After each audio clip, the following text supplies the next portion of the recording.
Let's grab our Bibles. I hope we're excited for a Bible study. Um, so we're kind of going to piggyback off of last week. I will do a short recap. Last week, we read the intro to the book of Judges. And then essentially we did a Bible study on what it looks like or what it means to be led by the Spirit. Yeah. Right? Now, if you look at Judges chapter 2, we're going to start in verse 16. Because I asked myself a question. I was like, do I even know who the first judge was? And I was like, dang. It definitely wasn't Jesus. It sounded like Ramisha knew. Do you know who the first judge is? Well, that's because I started studying on Judges after. Cheating. Okay, does anyone else know who the first judge is? It was Othniel. Wow, good for you. I didn't know. I had to read this morning, and I noticed something interesting as I read through it.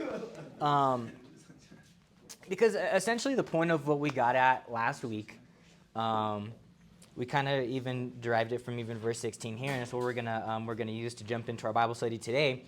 It says in Judges 2 verse 16, it says, "Then the Lord raised up judges who saved them out of the hands of these raiders."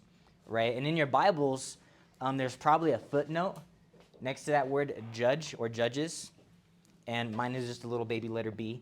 And at the bottom of my Bible, by the little letter B, it says, or leaders, right?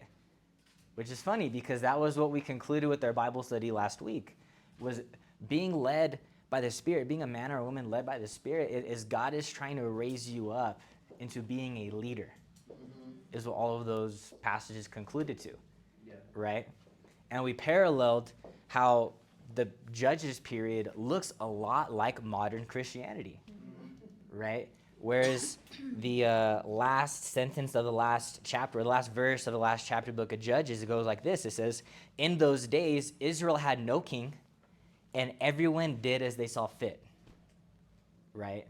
Even when we look back into like secular church history, we see that like potentially like the candidate for who the leader of God's church was didn't come till like 150 years after Peter died, which is like a long time for the church to go with like nobody leading it. So potentially like secular church history says that there was a leader that rose up for the church 150 some odd years after Peter died. Wow. So yeah, it looks like we're very much so in a judges period in the church, right? So I studied out the first judge. And that's what we'll look at today, you know. And it's kind of cool. The Bible is generally throughout Scripture, you'll see your biological lineage is important. Yeah. It's very symbolic. It's very consistent, right? Even you had Israel it's an ethnicity even to this day, right? But I learned that even the judges they had a lineage. Is really cool. You see, the first judge will pick up in verse 1. Let's go, Nick. It says, "These are the nations the Lord left to test all those Israelites who had not experienced any of the wars in Canaan. He did this only to teach warfare to the descendants of the Israelites who had not had previous battle experience. The 5 rulers of the Philistines, the Canaanites, the Sidonians, and the Hivites living in the Lebanon mountains from Mount Baal Hermon to Labo Hamath, they were left to test the Israelites to see whether they would obey the Lord's commands, which he had given their forefathers through Moses. The Israelites lived among the Canaanites, Hittites, Amorites, Perizzites, Hivites, and Jebusites. They took their daughters in marriage and gave their own daughters to their sons and served their gods. The Israelites did evil in the eyes of the Lord. They forgot the Lord, their God, and served the Baals and the Asherahs.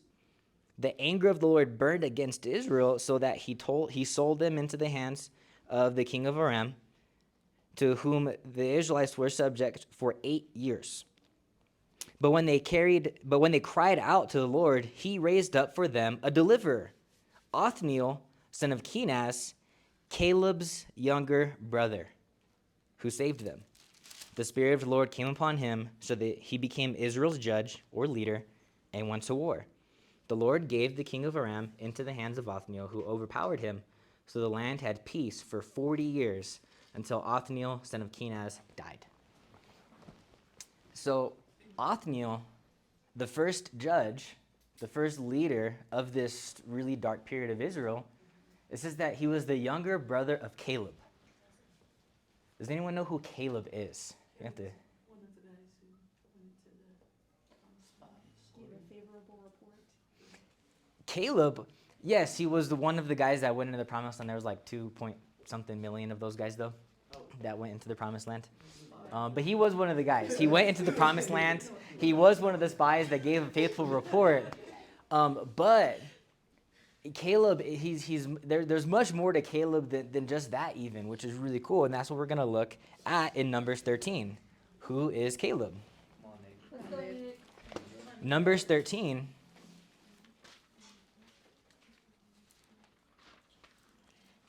Because it is interesting that it notes him as Othniel is Caleb's younger brother. Typically in the Bible, when it is giving like relationships and genealogy, it will name the father. But Othniel's father is not listed, right? And it's because Othniel, brother of Caleb, they were children of Canaanites. They were children of a pagan country. They were not actually Israelites. We're going to look in, start in verse 26, and we're going to see actually what Rachel was talking about, what his faithful report that he gave. But that is something to note right now, though, before we read it, is he was not an Israelite. He did not belong biologically to any of the 12 tribes. Right. And his name even kind of gives it away. The name Caleb in Hebrew means dog. Oh. So you could imagine that. Because they didn't speak Hebrew in this foreign country. Yeah. But in Hebrew, the word Caleb, it means dog. So he was named dog, right? Essentially, when he became a part of Israel was during the Exodus. Is he converted during the Exodus? He saw all the wonders that God did in Egypt and how God struck down Pharaoh in Egypt, and he converted. And he followed the Israelites and he followed God out of slavery and became an Israelite. And we learn in Judges 3, he brought his younger brother with him, right? But you see Caleb coming to prominence right here in chapter 13 and verse 26. This is after they had spent, I think when you do the math, it's like 80 days. They were 80 days out of Egypt, which is a decent amount of time. It's like 3 months-ish, right? And they're about to go explore the land of Canaan, which is the promised land, is what most of us know it as.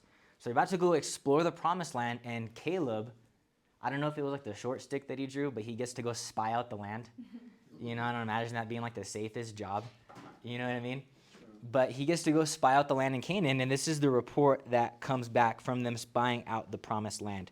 In verse 26, it says, "They came back to Moses and Aaron and the whole Israelite community at Kadesh in the desert of Paran. There they reported to them and to the whole assembly and showed them the fruit of the land. They gave Moses this account. We went into the land to which you sent us, and it does flow with milk and honey. Here is its fruit. But the people who live there are powerful, and the cities are fortified and very large. We even saw descendants of Anak there.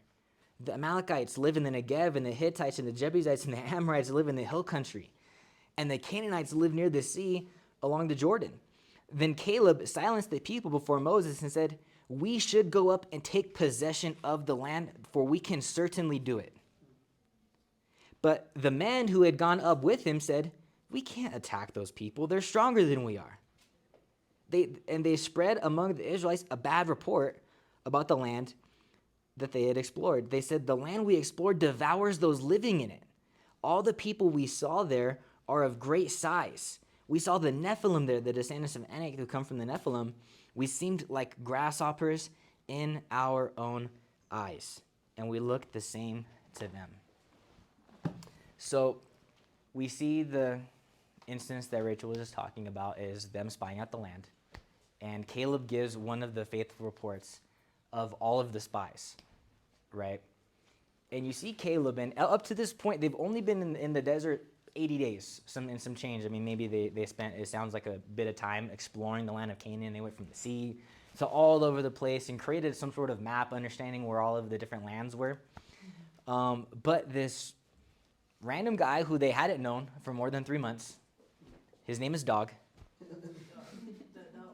And he comes back and he silences the whole crowd. Could you imagine? Like the extended relative, you know what I mean?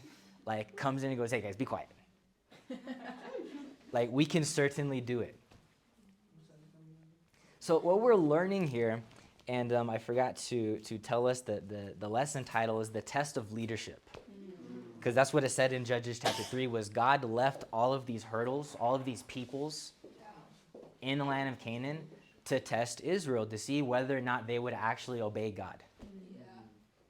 All of these challenges that they're complaining about right now were just meant to test them, to see if that they would actually be men and women led by God's Spirit. They would raise up and become leaders, all of them, and they would conquer the land that God had promised to them. Right? And you see that they're not very fired up to do that. But a man named Dog comes before everybody and says, "You guys be quiet. We can certainly do it." So what is Othniel learning from his brother? Because obviously he's the younger brother of Caleb and is like, I don't know, it's like when you're a relative or a close friend of the person that's kind of embarrassing himself. And from everybody, like, what do? You know? But what we can assume, because Othniel becomes the very first judge, the very first deliverer or savior of that dark period, is he was actually taking notes from his brother Caleb. As he was paying attention to his brother, he's like, you know what? We can do this. Right? We're going to, oh, it's funny. Put it in my notes. Because you see, they had really bad odds and they were very focused on the facts of the matter as they looked at how big these people were, right? That they were giants, they were descendants of Nephilim, and they were just overwhelmed by these facts. And this past weekend, or maybe a week ago, there was a big fight. It was a boxing match, which I'm not a huge fan of boxing these days, but I paid attention to this one because like I'm really bad at math, but for some reason, when it comes to like sports stats, like betting odds, over-unders, like my ears just perk, and I get very intuitive, and I can memorize percentages and decimal points like that, right? I don't know who of us watched this boxing match, but it was between Ryan Garcia and Devin Haney. Sound familiar to anybody? It was a good fight, but the over and under, which I'll explain in a second, was so wild on this fight. So the over and the under is basically the odds that you're betting against. It tells you essentially like how much money do you actually have to bet in order to win something, or how much are you able to win if you're willing to bet on the underdog. That's who the under is. The over is the opposite of an underdog. But Ryan Garcia was a plus 500. That's not good. Most people think that that's good because it's the plus sign. It's not good, right? And Devin Haney was the minus 800. What that means is that you have to bet $800 in order to win $100. No. Minus 800. It means that that's how much you essentially have to withdraw and bet in order to actually win anything sizable enough, right? You can't actually go in and say, hey, I want to bet $50 on Devin Haney. You're like, yeah, join the club. Everyone wants to bet on Devin Haney. We're not taking this, right?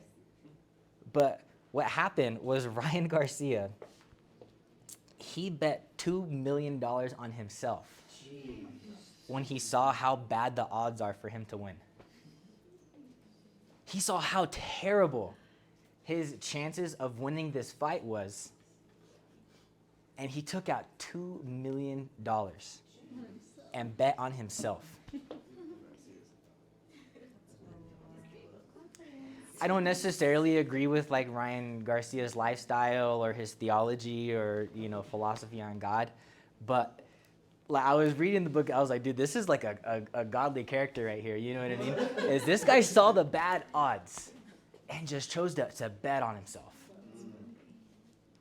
which is what the Israelites were failing to do right here. They saw all of the odds at face value, and they refused to bet on God.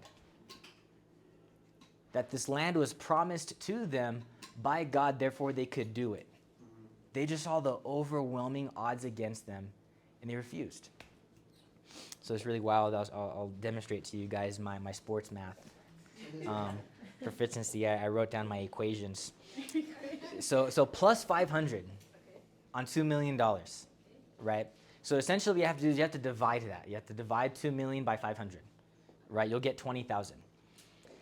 Then you have to multiply 20,000 by the over 500, right? And you're going to get 10 million, right? But then that's not it. You take the 10 million that you get from the over, and you add that to what your bet was. So your initial, your total withdrawal from that bet is $12 million. This guy won from looking at these terrible odds that he had. Essentially, all of the people who are basically their professional job is to look at the fight at hand and to predict the outcome. So essentially, everybody said, no, like, it is our professional opinion. You're going to lose this fight really bad. It's going to be terrible. And he goes and he puts $2 million on himself, and he wins an amazing amount of money off of just betting. It was like almost like, it's crazy compared to even what he made on the fight. But the reason why I'm building up this idea of odds, bad odds, and good odds is we got to try and empathize with Israel right here and these guys that are giving a very faithful report, because they've been slaves for 400 years. They had never actually known anyone that was free, right? They're 80 days in the desert, like living off of bread and small birds, right? What they were doing in Egypt was they worked with stones, you know what I mean? So they built things. And they show up and they're like, man, like none of us have actually ever fought a battle in our lives. And none of our relatives have ever fought a battle in their lives. And look at these guys, like fortified cities. Like they could have seen these guys' armies doing drills and practicing and saw all the weapons that they had. And like, man, like this is a terrible idea. We have no idea even how to fight. And we're supposed to come and invade this country? It's like, and they're descended from giants. On top of that, is like historically they're a bit like shorter than average people. You know what I mean? And then we have to go and fight the descendants of giants. Okay. He told them, we stood next to their walls, and we looked up at their walls, and standing under it, you couldn't even see the top. That's how big their walls were. Is if you read later in their report, like, dude, we built walls like that. They're not meant to fall down. Like, this is impossible for us to do. We cannot do it. But what was God expecting them to do? Is when God gives you the inside scoop, is this is a thing for any of us who, betting is not sin. It can be sin. You know, if you like get crazy with your money and stuff like that and get debaucherous, don't do it. But if you get the inside scoop on something, and if you know what the outcome is going to be, and the odds are bad, that's a good thing.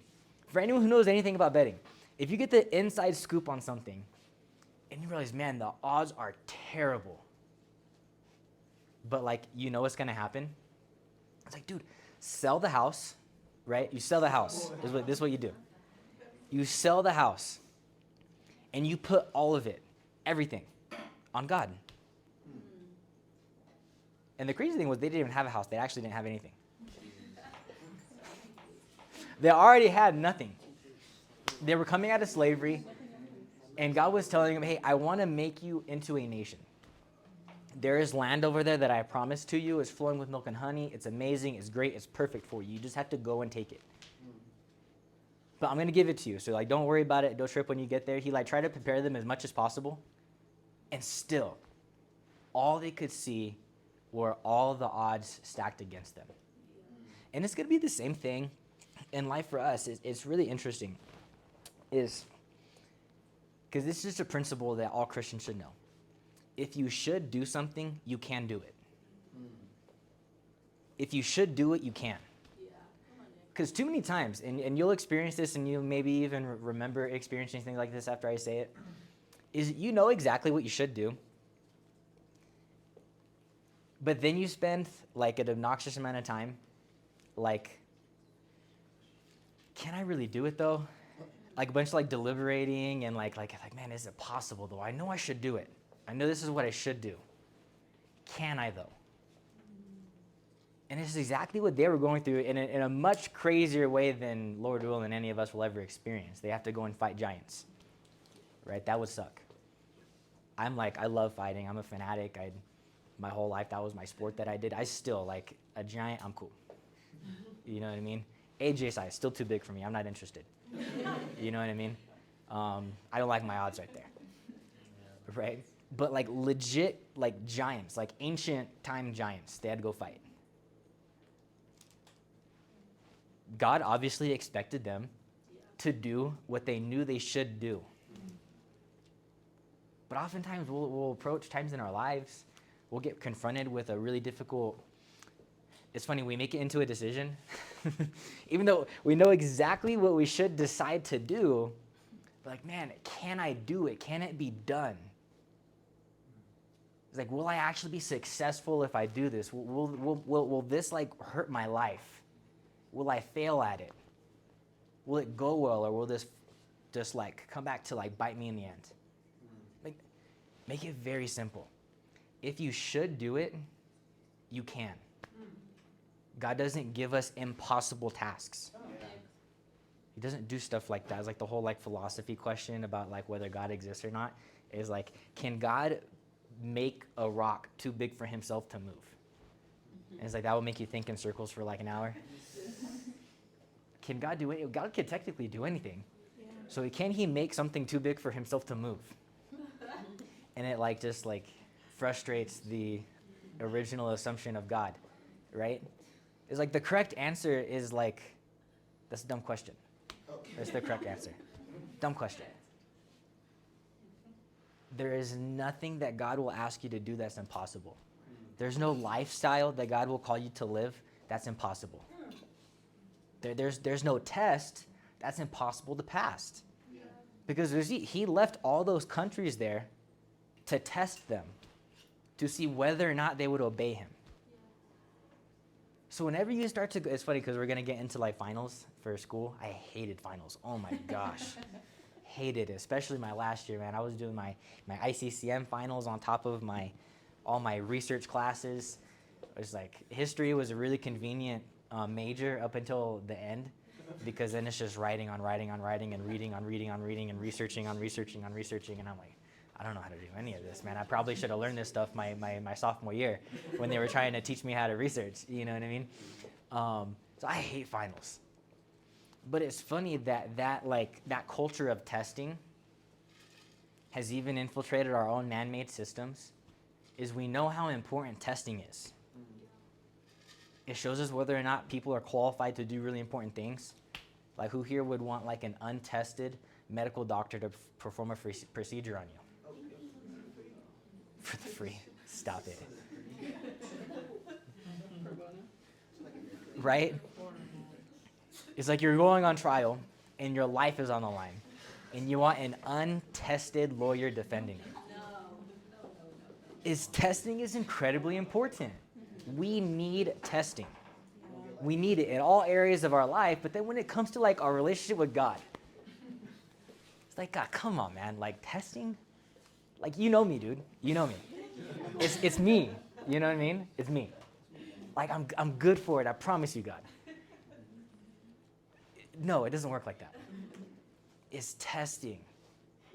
Is the test of leadership is, will you raise up and become a leader for God, like we talked about last week.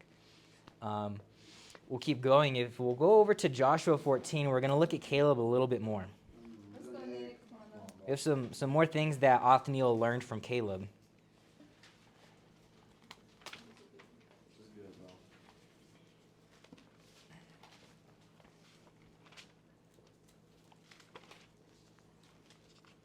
Joshua 14.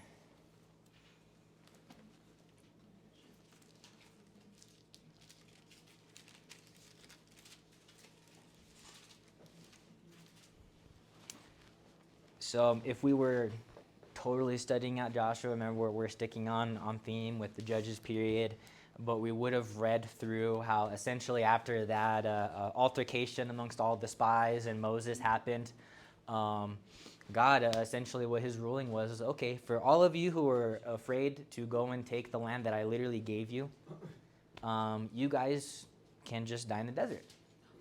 Because like what? So go back to be slaves in Egypt, live in the desert, or take what I promised you. And there's obviously only one correct choice. And they didn't like that choice. So he goes, okay, cool. So for those of you who don't want that choice, you guys can stay. For Caleb and Joshua, who gave me the only two faithful reports, they will go and they'll take your kids. You'll die, they'll take care of your kids, and they'll go into the promised land, right? So this is what we're skipping to right here. This is the conclusion of the 40 years that it took that generation essentially to live out their lives and in the desert.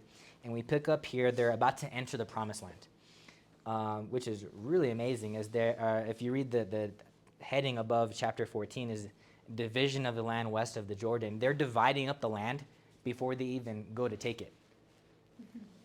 So like technically, like in all respects, it doesn't belong to them yet, except for what God told them. And they're dividing it up already, right? And this is Caleb. We'll pick up in verse 6.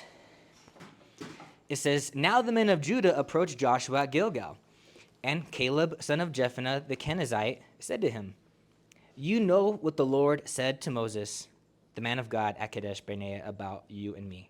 I was 40 years old when Moses, the servant of the Lord, sent me from Kadesh Barnea to explore the land, and I brought him back a report according to my convictions. But my brothers who went up with me made the heart of the people melt with fear. I, however, followed the Lord my God, wholeheartedly. So on that day, Moses swore to me, the land on which your feet have walked will be your inheritance and that of your children forever, because you followed the Lord my God wholeheartedly. Now then, just as the Lord promised, he has kept me alive 45 years. Since that time, he said this to Moses, while Israel was moving about in the desert. So I am here today, 85 years old. I am still as strong today as the day Moses sent me out. I am just as vigorous to go out into battle now as I was then. Now give me this hill country that the Lord promised me that day. You yourself heard that the Anakites were there, and their cities were large and fortified. But the Lord helping me, I will drive them out, just as he said.'" Othniel's brother is a dog, right? We say today, his name is Dog. Went over some of our heads. I thought that was funny. This dude's a dog. I know I got it from her. I'm sorry.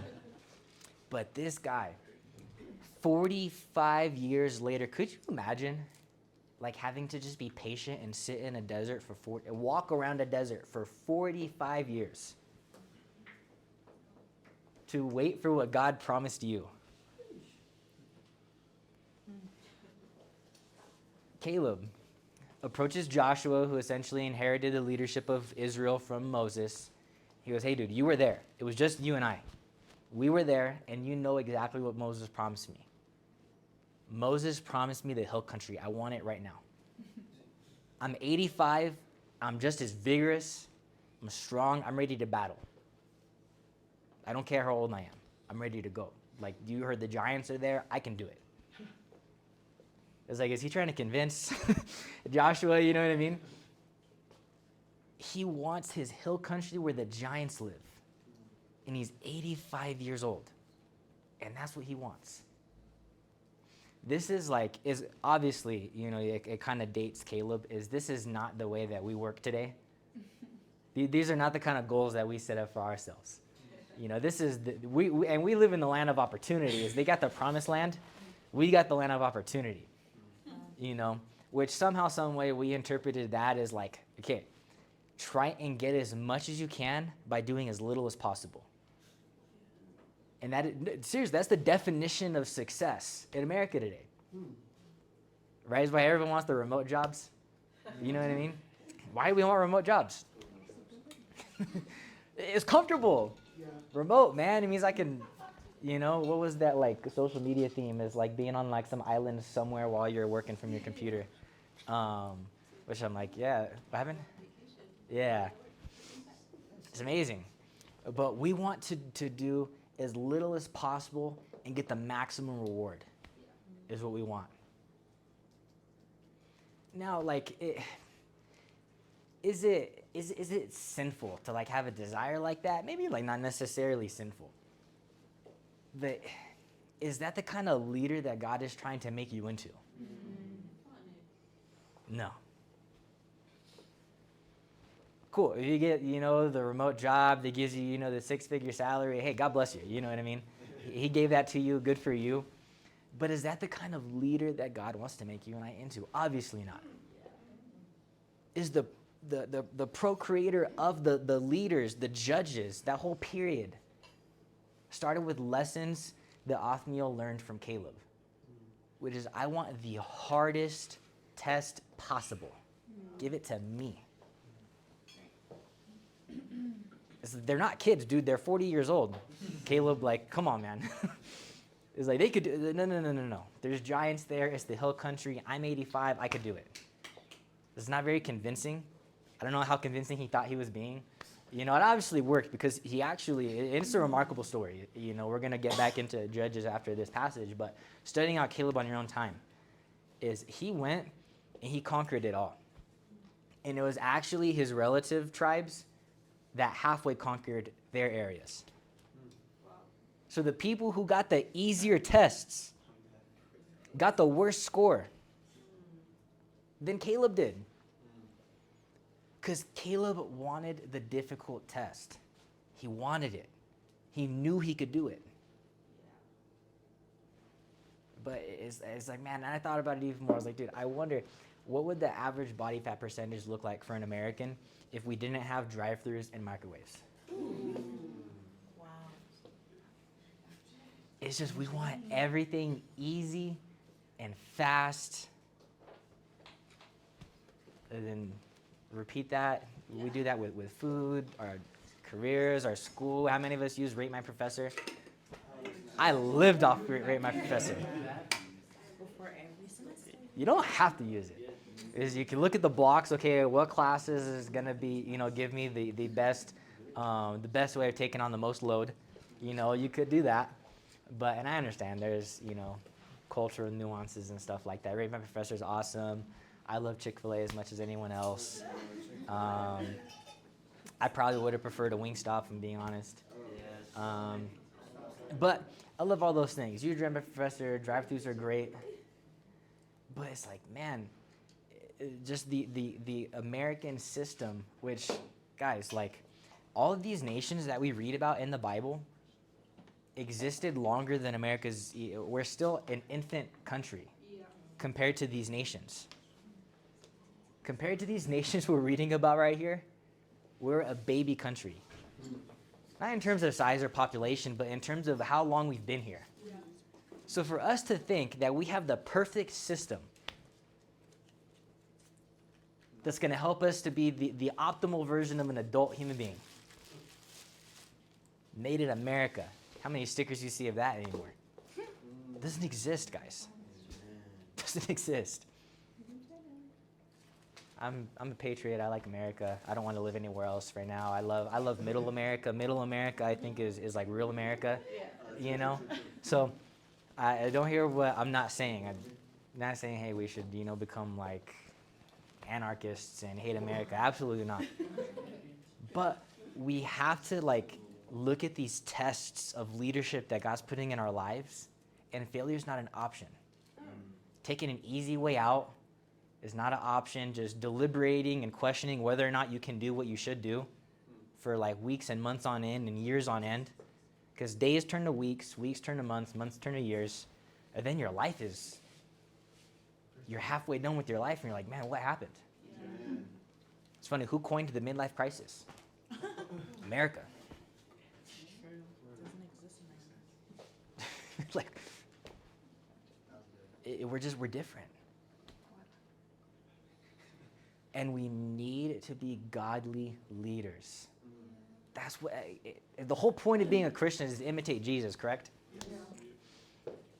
Jesus was a leader. Like, that is like the most basic description of Jesus you could give. He was a leader. He led people. He built people up. He helped them lead others. Because 12 teenagers evangelized the world in 40 years.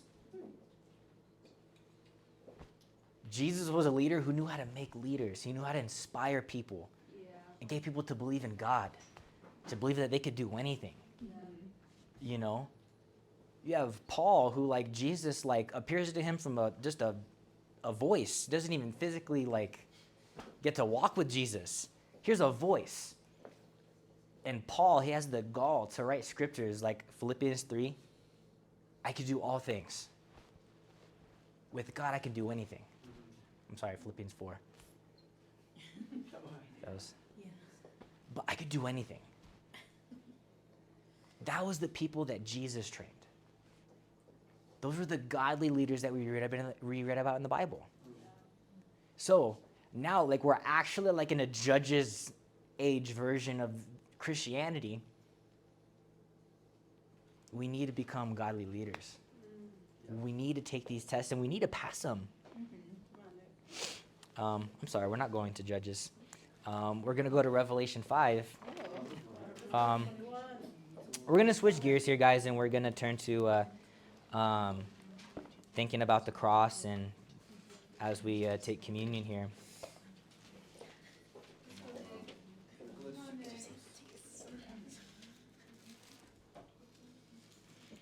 I think the last takeaway that we have from Caleb and, you know, obviously what Othniel carried into the Judges period was like, there's no way that guy Caleb knew how to do everything he was about to go do. He was 85 years old. He spent half his life in a desert. You know what I mean? There's no way that he just like had on deck the knowledge and understanding to do everything that he was about to go do in the promised land. But he figured it out. He faithed the facts.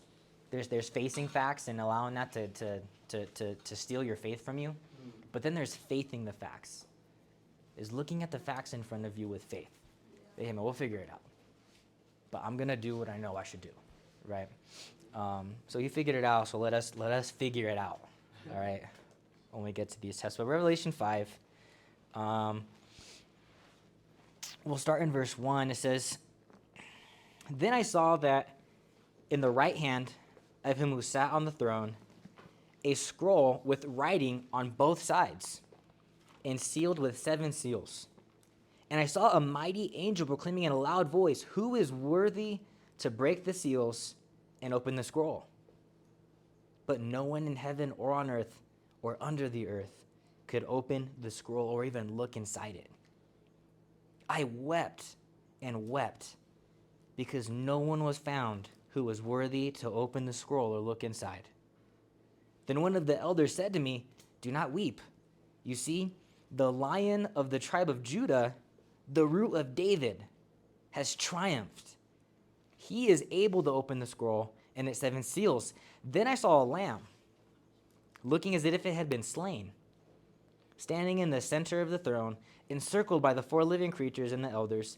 He had 7 horns and 7 eyes, which are the 7 spirits of God sent out into all the earth. He came and took the scroll from the right hand of him who sat on the throne, and when he had taken it, the 4 living creatures and the 24 elders fell down before the Lamb. Each one had a harp, and they were holding golden bowls full of incense, which are the prayers of the saints." So this is an amazing, could sound confusing. We'll break it down. It's actually a really amazing scene in heaven. This is around the 90s. John is writing of a vision that he had. Could you imagine? Is like in chapter 1, Jesus like appears to John and essentially like opens his eyes spiritually. He can see into heaven. And one of his visions is this one right here. Is your Bible has it entitled "The Scroll and the Lamb," right? He's standing there and he sees this amazing, like wild, crazy-looking scroll that had 7 seals on it. And there was this angel that was like trying to find who's worthy to open this scroll right here.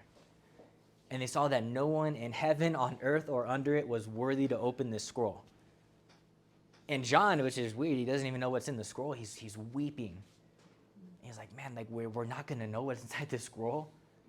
And then it says, do not weep. See, the Lion of the tribe of Judah, the root of David, has triumphed, and he will open the scroll and the 7 seals. So remember, earlier on, we talked about how the Bible is very particular about your biological, your lineages and whatnot. So in that passage where they were divvying up the promised land before they conquered it, who was Caleb representing? One of the 12 tribes. He was representing Judah. At the end of it, he was representing the whole tribe of Judah. Later on, King David comes from the tribe of Judah. And then right here it says, from the tribe of Judah, the root of David is the Lion, and he is worthy, he's triumphed. It's obviously talking about Jesus. Because then it goes on, and it could kind of trip some people up, because it says, then I saw a lamb looking as if it had been enslaved. Like, that's a bit different than the lion, you know? Is like this elder says, hey, the Lion of Judah is coming. And then you see this, a lamb, essentially, it's a pre-adolescent sheep. It's a baby sheep. And this looking as if it had been slain. Could you imagine, like, just look at picture how cute lambs are? But like a butchered up, like, slain lamb. It says he walks up and he takes the scroll. Right? It actually has like a chapter devoted to each of the seals, but when you skip through all of that, essentially what you find, what's inside the scroll, get this, is our names. Our names are written on it. Inside the scroll is the book of life. So John obviously had some sort of, divine insight. He's looking into heaven right now, which no one's ever done. He knows what's inside the scroll some way. That inside the scroll is the book of life. And next to it says was a bowl of incense that represented all the prayers of the saints. Saint is just another word for Christian, disciple, believer. All those things. Our prayers are next to this scroll. So like, yeah, God like actually hears your prayers for sure. It's right next to the book of life. And because of this slain lamb from the tribe of Judah, the same tribe that essentially led to all leaders, spiritual leaders from God's kingdom, old and new, is Jesus, and opens this scroll showing the book of life. Those of us that actually get to go to heaven and be with God for eternity. We have so much to be grateful for, is that this life is just going to pass like that. Like, man, it goes by so fast. Because I'm not old yet, for sure. But like college seems so long ago, guys, I promise you. For those of you guys that are getting whooped by classes and exams and stuff like that, dude, it goes by so fast. Really fast. It's like, funny, I'm talking about like going into like, I want to get my master's in ICCM one day, get a master's in theology. I really want to do that. And after I graduated, I was like, dude, I'm taking years before I go back and do it. And it's been years. And I'm like, oh snap, it's been years.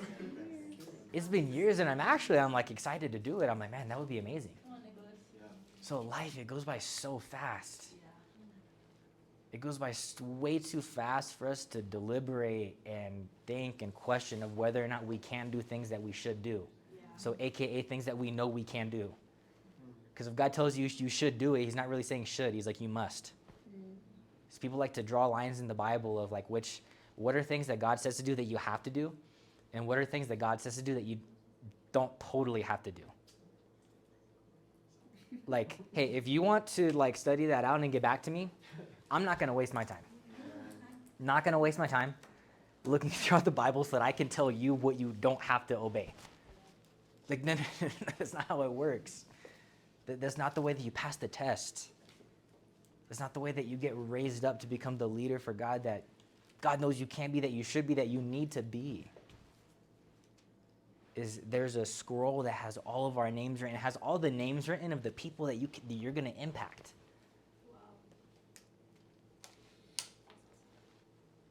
is we just have to follow in the footsteps of those that came before us, a man named Dog, who became the leader of the greatest tribe of the greatest nation of the ancient world. So guys, let's consider what's at stake as we pray and focus on the cross. But that's the lesson for us today.